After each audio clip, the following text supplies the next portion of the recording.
सीताराम जी। पतिव्रता ब्राह्मणी का उपाख्यान। उल्टा स्त्रियों के संबंध में उमा नारद संवाद, पतिव्रता की महिमा और कन्यादान का फल।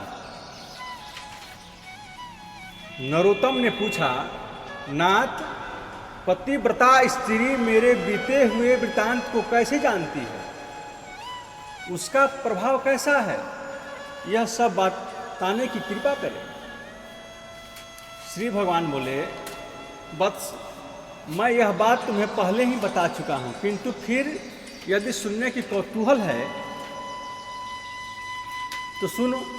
तुम्हारे मन में जो कुछ प्रश्न है उसका उत्तर दे रहा हूं। जो स्त्री पतिव्रता होती है, पति को प्राणों के समान समझती है और सदा पति के हित साधने में संभल रहती है, वह देवताओं और ब्रह्मवादी मुनियों की भी पूज्य होती है। जो नारी एक ही पुरुष की सेवा स्वीकार करती है, दूसरे की ओर दृष्टि भी नहीं डालती है, वह संसार में परम पूजनीय मानी जाती है। तात, प्राचीन काल की बात है कि मध्य देश में एक अनंत शोभायमान नागरी थी। बहुत सुंदर नगरी थी। उसमें एक पतिव्रता ब्राह्मणी रहती थी। उसका नाम था सभ्या। उसका पति पूर्व जन्म में पाप से कोढ़ी होकर रहा था। उसके शरीर में अनेकों घाव हो गए थे जो बारंबार बहते रहते थे। सभ्या ऐसे पति की सेवा में सदा संलग्न रहती थी। पति के मन में जो जो इच्छा होती थी उसे वह अपनी शक्ति के अनुसार अवश्य पूर्ण करती थी। प्रतिदिन देवताओं की भांति स्वामी की पूजा करती और दोष वृद्धि त्याग कर से प्रति विशेष स्नेह कर रखती थी। एक दिन उसकी पति ने सड़क से जाती हुई एक परम सुंदरी वेश्या को देखा। उस पर दृष्टि पड़ते ही वह अत्यंत मोह से वशीभूत हो गया। उसकी चेतना पर कामदेव ने पूरा अधिकार कर लिया। वह दीर्घ काल तक लंबी सांस खींचता रहा और अंत में बहुत उदास हो गया। उसका इच्छावास सुनकर पतिव्रता घर से बाहर आई और अपने पति से पूछने लगी, नाथ, आप उदास क्यों हैं?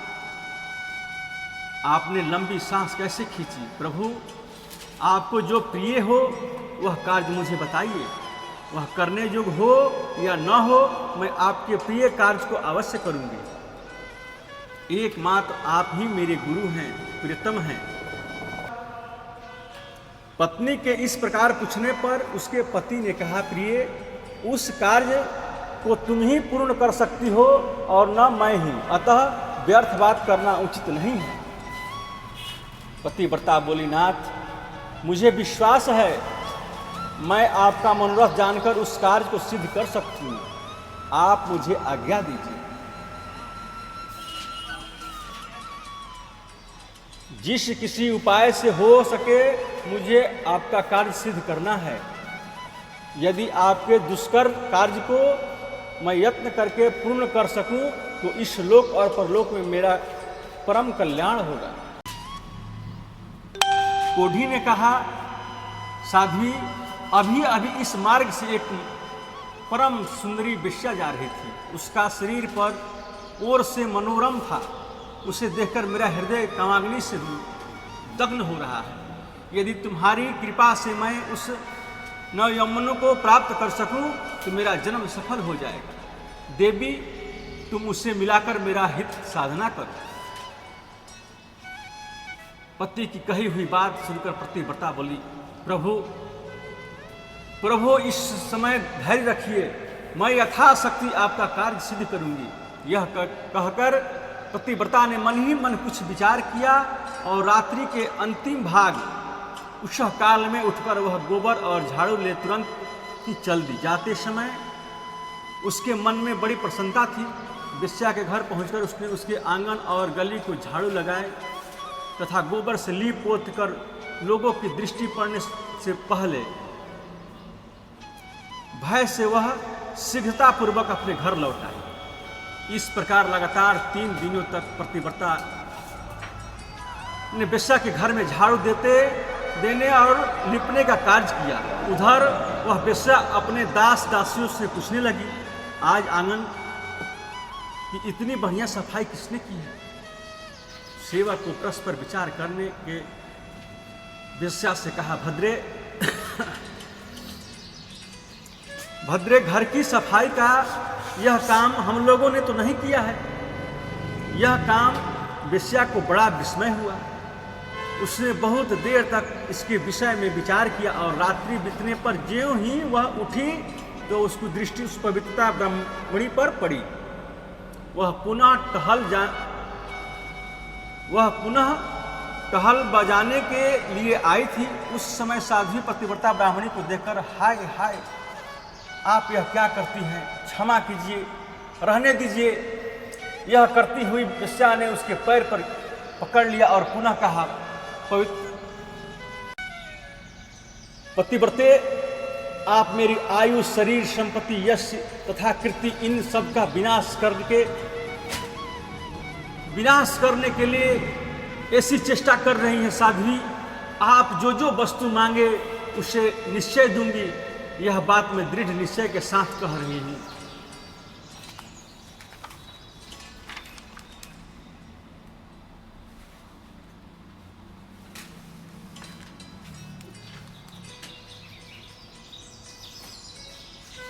स्वर्ण रत्न मणि वस्त्र और भी जिस किसी वस्तु की आपके मन में अभिलाषा हो उसे मांगिए। तब पतिव्रता ने उस वेश्या से कहा, मुझे धन की आवश्यकता नहीं है, तुम्ही से कुछ काम है, यदि करो तो उससे बताऊं। उस कार्य की सिद्ध होने पर ही मेरे हृदय में संतोष होगा और तभी मैं यह समझूंगा कि तुमने इस समय मेरा सारा मनोरथ पूर्ण कर दिया।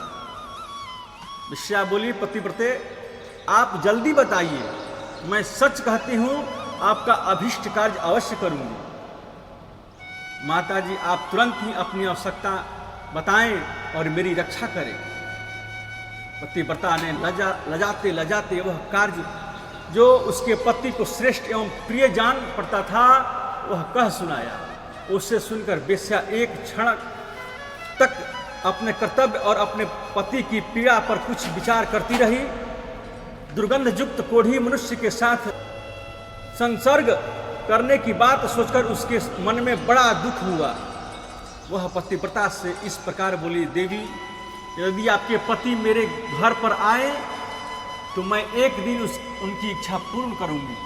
पतिव्रता ने कहा, सुंदरी, मैं आज ही रात में अपने पति को लेकर तुम्हारे घर आऊंगी और जब वे अपने अभीष्ट वस्तु का उपयोग करके संतुष्ट हो जाएंगे तब पुनः उनको अपने घर ले जाऊंगी। वेश्या बोली, महाभागे, यह शीघ्र ही अपने घर को पधारो। तुम्हारे पति आज हमारी आधी रात के समय मेरे महल में आए। यह सुनकर वह पतिव्रता अपने घर चली गई। वहाँ पहुँचकर उसने पति से निवेदन किया, प्रभु, आपका कार्य सफल हो गया, आज ही रात में आपको उसके घर जाना है। कोढ़ी ब्राह्मण बोला, देवी, मैं कैसे उसके घर जाऊंगा? मुझसे तो चला नहीं जाता, फिर कैसे वह कार्य सिद्ध होगा? पतिव्रता बोली, प्राणनाथ, मैं आपको अपने पीठ पर बैठाकर उसके घर पहुंचाऊंगी और आपका मनोरथ सिद्ध हो जाने पर फिर उसी मार्ग से लौट आऊंगी। ब्राह्मण ने कहा, कल्याणी, तुम्हारे करने से ही मेरे कार्य सिद्ध होगा। इस समय तुमने जो काम किया है वह दूसरी स्त्री के लिए दुष्कर है। श्री भगवान कहते हैं, उस नगर में किसी धनी के घर में चोरों ने बहुत सा धन चुरा लिया।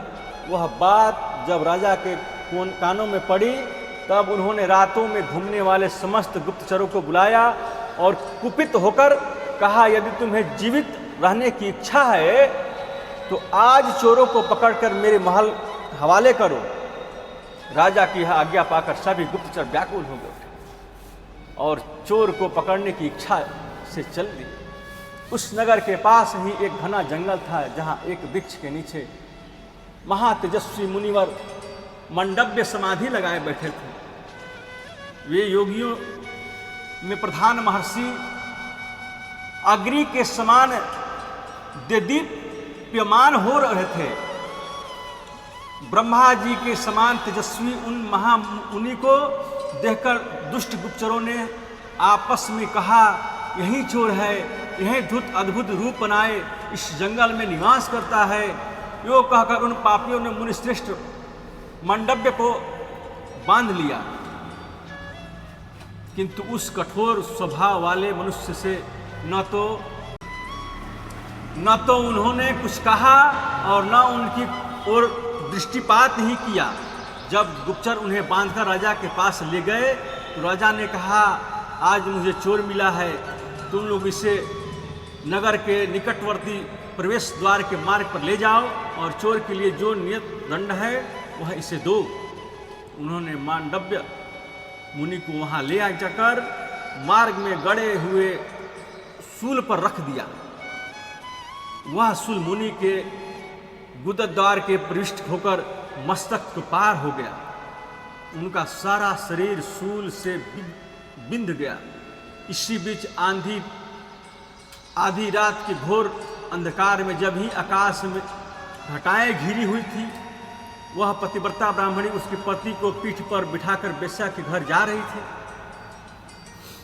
मुनि के निकट से होकर निकली अतः वह कोढ़ी का शरीर मंडव्य मुनि के शरीर से छू गया। कोढ़ी के संसर्ग से उनकी समाधि भंग हो गई। वे कुपित होकर बोले, जिसने यह इस समय मुझे गाढ़ वेदना अनुभव कराने वाली कष्टमय अवस्था में पहुंचा दिया, वह सूर्योदय होते होते भस्म हो जाए।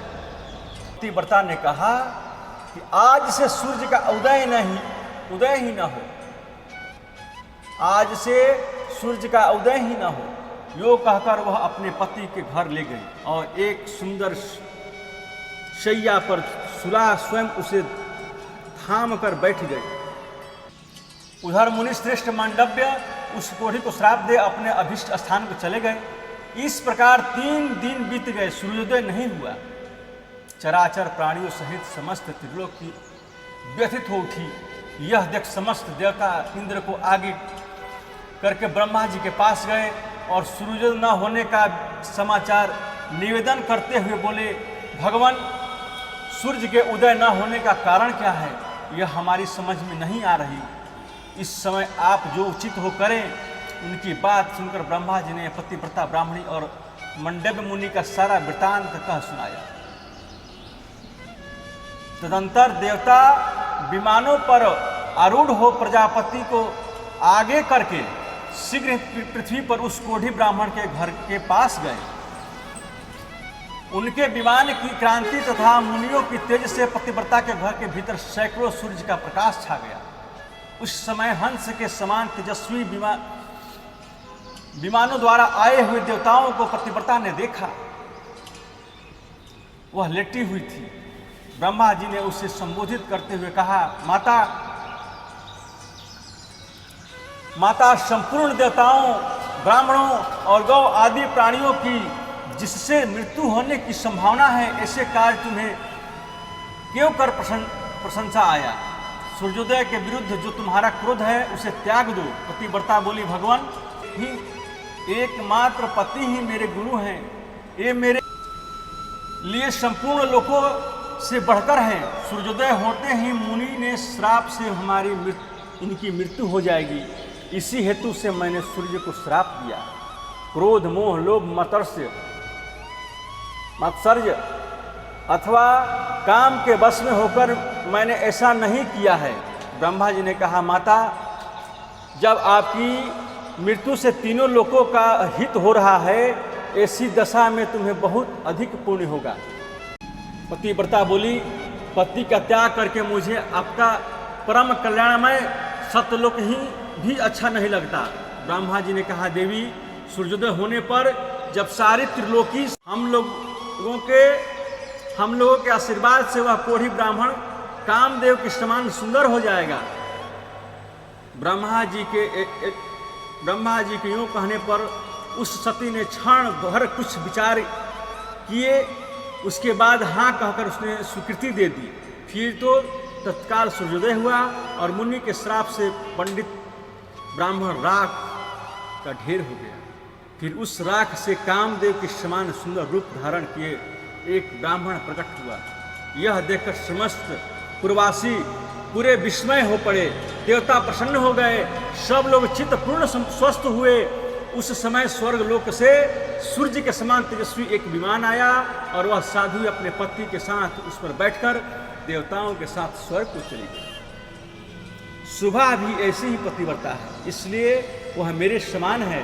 उस सात्वी के स्वभाव से ही वह भूत, भविष्य और वर्तमान तीनों लोकों की बात जानती है।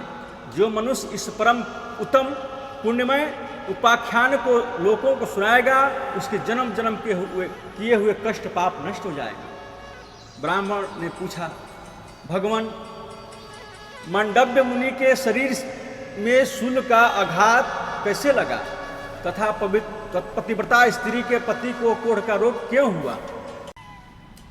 भगवान विष्णु ने बोले, मांडव्य मुनि जब बालक थे तब उन्होंने अज्ञान और मोहवश एक झिंगुर के गुदा देश में तिनका डालकर छोड़ दिया था। यद्यपि उन्हें उस समय धर्म का ज्ञान नहीं था, तथापि उस दोष के कारण उन्हें एक दिन और रात वैसा कष्ट भोगना पड़ा।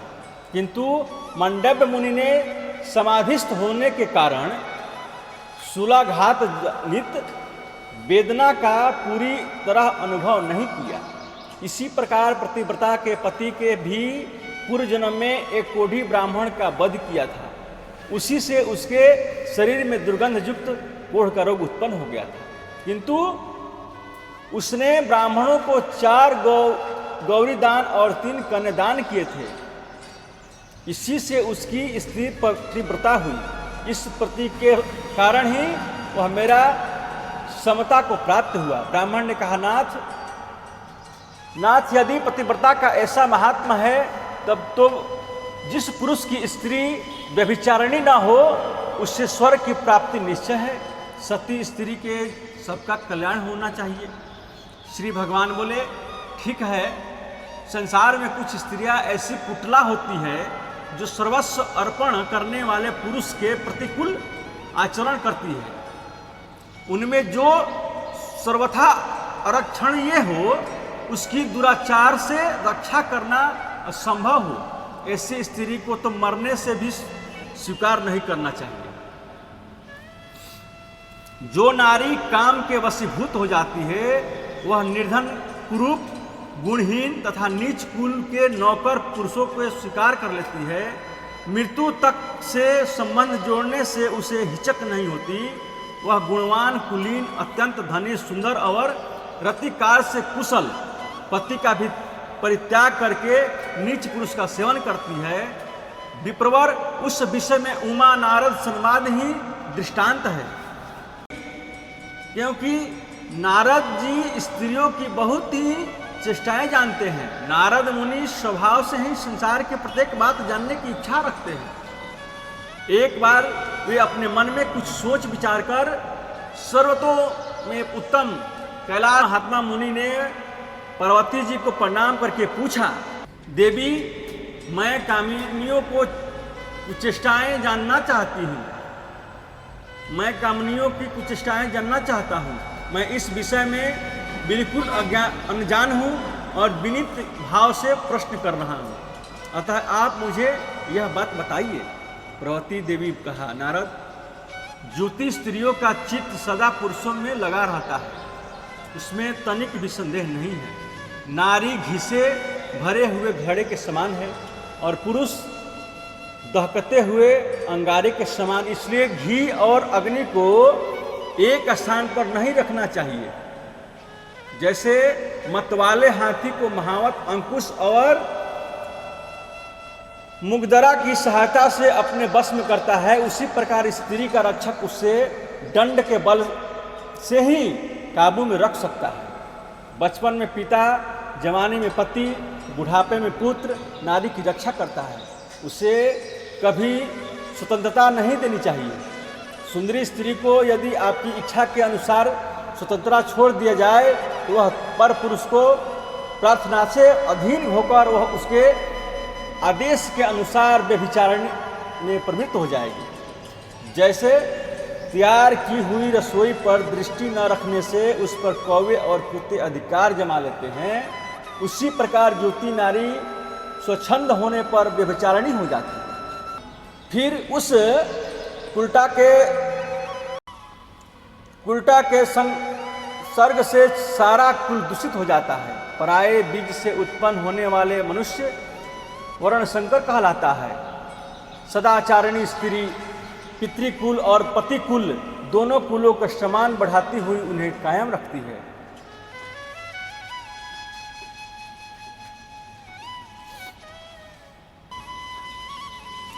घृत कुंभा समानारी ताप्तांगर्ष महपुमान तस्माद् घृतं च वहीं च ह्योकस्थाने न धारेत्।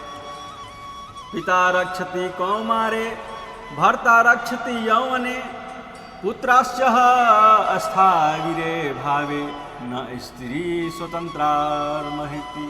साध्वी नारी अपने कुल का उद्धार करती और दुराचारी उसके नरक में गिराती है। कहते हैं संसार में स्त्री ही अधीन स्वर्ग, कुल, कलंक, यश, अपयश, पुत्र, पुत्री और मित्र आदि की स्थिति है। इसलिए विद्वान पुरुष संतान की इच्छा से विवाह करे। जो पापी पुरुष मोहवश किसी साध्वी स्त्री को दूषित करके छोड़ देता है,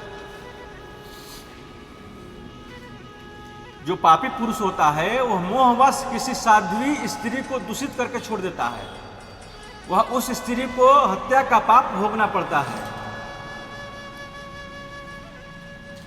वह उस स्त्री की हत्या का पाप भोगता हुआ नरक में गिरता है। जो पराई स्त्री के साथ बलात्कार करता अथवा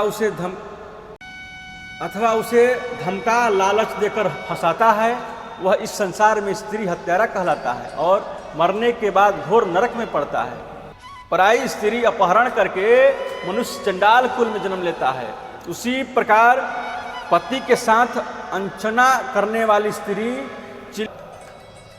करने वाली स्त्री चिरकाल तक नरक भोगकर कौवे की योनि में जन्म लेती है और उच्छिष्ट एवं दुर्गंधयुक्त पदार्थ खा खाकर जीवन बिताती है। तदंतर मनुष्य योनि में जन्म लेकर विधवा होती है।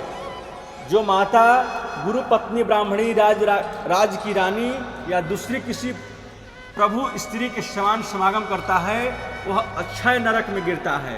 बहिन, भांजे की स्त्री, बेटे की बहू, चाची, मामी, बुआ तथा मौसी आदि अनन्य स्त्रियों के साथ समागम करने पर भी कभी नरक में उद्धार नहीं होता।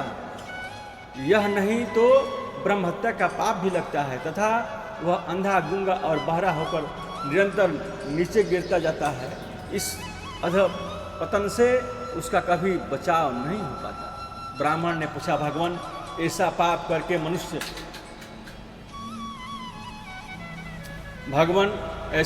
करके मनुष्य का उससे किस प्रकार उद्धार हो सकता है? भगवान ने कहा, उपयुक्त स्त्री के साथ समागम करने वाला पुरुष लोहे की स्त्री प्रतिमा बनाकर उसे आग में खूब तपाएं, फिर उसका गाढ़ आलिंगन करके प्राण त्याग दे और शुद्ध होकर परलोक की यात्रा करे। जो मनुष्य गृहस्थाश्रम परित्याग करके मुझ में मन लगाता है और प्रतिदिन मेरे गोविंद नाम का स्मरण करता है, उसके सब पापों का नाश हो जाता है। इसके द्वारा की हुई हजारों ब्रह्म हत्याएं, 100 बार किया हुआ गुरुपत्नी समागम, 1,00,000 बार किया हुआ पेंट्री,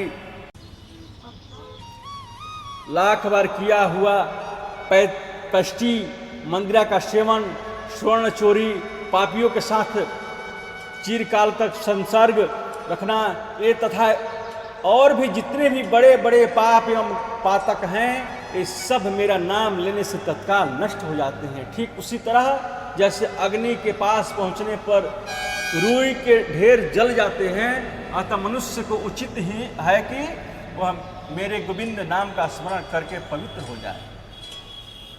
परंतु जो नाम से भरोसे पाप करता है, नाम उसकी रक्षा कभी नहीं करता है।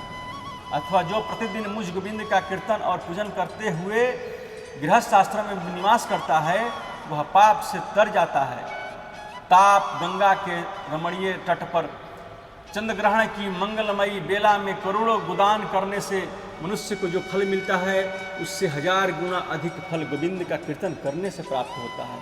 कीर्तन करने वाला मनुष्य मेरे वैकुंठ धाम में सदा निवास करता है। पुराणों में मेरी कथा सुनने से मानव मेरी समानता प्राप्त करता है। जो पुराणों की कथा सुनाता है उसे मेरा सायुज्य प्राप्त होता है और अतः प्रतिदिन पुराण का श्रवण करना चाहिए और पुराण धर्मों का संग्रह है। प्रियवर, अब मैं सती स्त्रियों में जो अत्यंत उत्कृष्ट गुण होते हैं उसका वर्णन करता हूँ। सती स्त्री का वंश शुद्ध होता है, वह सदा लक्ष्मी में निवास करती है। सती के पितृकुल और पतिकुल दोनों कुलों को तथा अपने स्वामी के स्वर्गलोक की प्राप्ति होती है। जो स्त्रियां अपने जीवन काल पूर्व काल पुण्य पाप मिश्रित कर्मों में व्यतीत करके पीछे भी पतिव्रता होती है उन्हें मेरे लोक की प्राप्ति हो जाती है। जो स्त्री अपने स्वामी का अनुगमन करती है वह शराबी ब्रह्म हत्यारे तथा सब प्रकार से पापों से लदे हुए पति को भी पाप मुक्त करके अपने साथ स्वर्ग ले जाती है। जो मरे हुए पति के पीछे प्राण त्याग करके जाती है उसे स्वर्ग की प्राप्ति निश्चय है। जो नारी पति का अनुगमन करती है वह मनुष्य के शरीर में जितने रोम होते हैं उतने ही वर्षों तक स्वर्ग लोक में निवास करती है। यदि पति की मृत्यु कहीं दूर हो जाए तो उसका कोई चिन्ह पाकर जो स्त्री चिता की अग्नि में प्राण त्याग करती है वह अपने पति के पाप से उद्धार कर देती है। जो स्त्री पतिव्रता होती है उसे चाहिए कि यदि पति की मृत्यु प्रदेश हो जाए तो उसका कोई चिन्ह प्राप्त करे और उसे ही ले अग्नि में शयन करके स्वर्गलोक की यात्रा करे।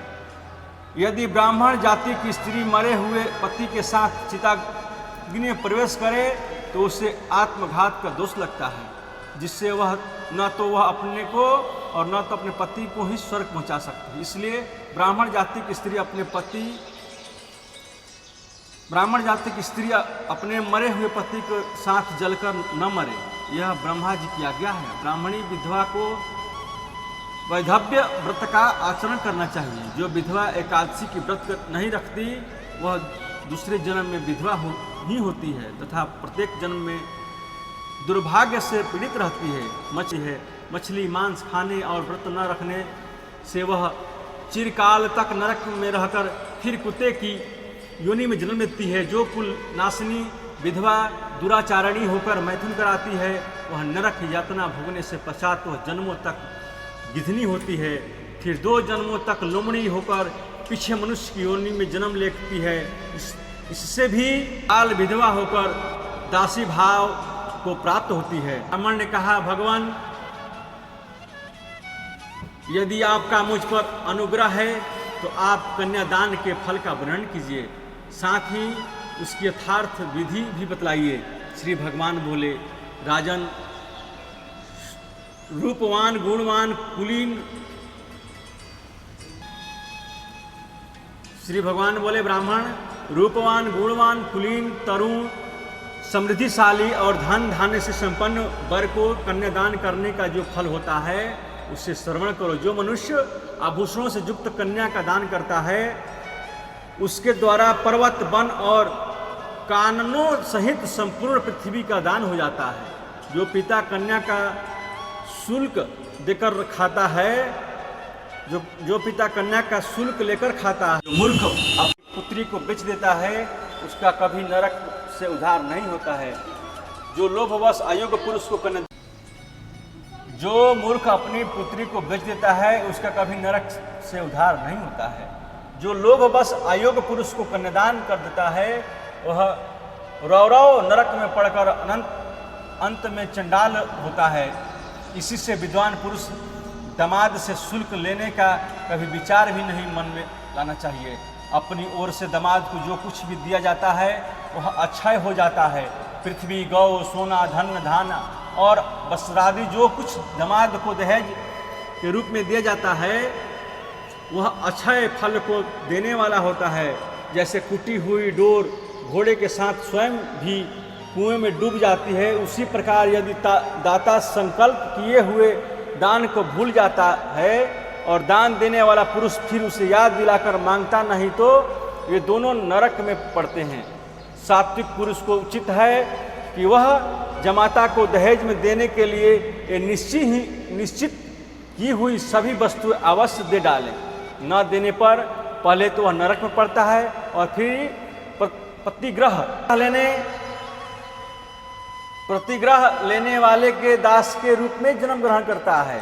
जो बहुत खाता हो, अधिक दूर रहता हो, अत्यधिक धनवान हो, जिससे अधिक दुष्टता हो, जिसका कुल उत्तम न हो तथा जो मूर्ख हो, इन 6 मनुष्यों को कन्या नहीं देना चाहिए। इसी प्रकार अति वृद्ध, अत्यंत दीन, रोगी, अति निकट रहने वाले, अत्यंत क्रोधी और असंतुष्ट, इन 6 व्यक्तियों को भी कन्यादान नहीं करना चाहिए। इन्हें कन्या देकर मनुष्य नरक में पड़ता है। धन के लोभों से या समस्त मिलने की आशा से जो कन्या देता है या एक कन्या दिखाकर दूसरी का विवाह कर देता है वह भी नरकगामी होता है। जो प्रतिदिन इस परम उत्तम पुण्यमय उपाख्यान का श्रवण करता है उसका जन्म जन्मों के पाप नष्ट हो जाता है। जय सीताराम।